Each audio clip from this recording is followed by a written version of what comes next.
So this is our new 7.6 downwind foil blank 2025.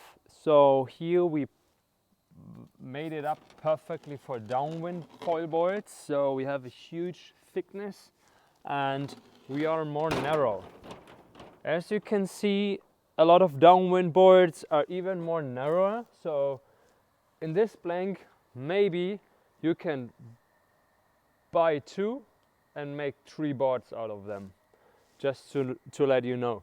This also comes up taped, not glued, so it's perfectly prepared for chambering.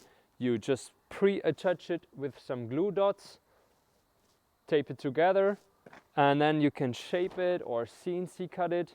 After the shape is finished, you can disassemble the blank again and chamber it for the perfect weight distribution to keep full core material underneath the foil tracks and super hollow in nose and tail as much as you can, in best case to get the lightest downwind foil boards you can made out of this blank.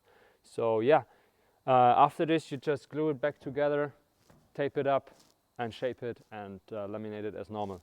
So yeah, give it a try. The new downwind wing foil blank, super versatile, nice and thick, ready to go.